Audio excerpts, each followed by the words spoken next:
സത്യത്തിൽ ഈ പ്രേമ പരിപാടി തന്നെ ശരിയില്ല. അല്ലേ ഇജ് നോക്കാം, ഇത് അൻസിലിന് കൊടുത്താ പോരെ? സർപ്രൈസ് ആണ്, ഞമ്മളിത് തന്നുകൊണ്ട് ആവശ്യമില്ല.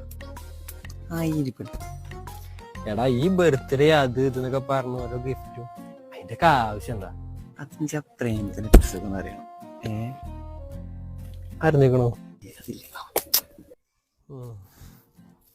വേണമെങ്കിൽ ഇപ്പൊ നോക്കും, എനിക്ക് അതുണ്ടാവും.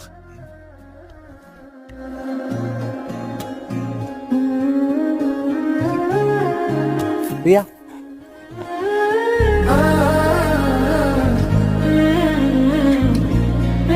ഇത് അഞ്ചിൽ തരാൻ പറഞ്ഞാണ് എന്റെ ബർത്ത്ഡേ സ്റ്റേറ്റ്.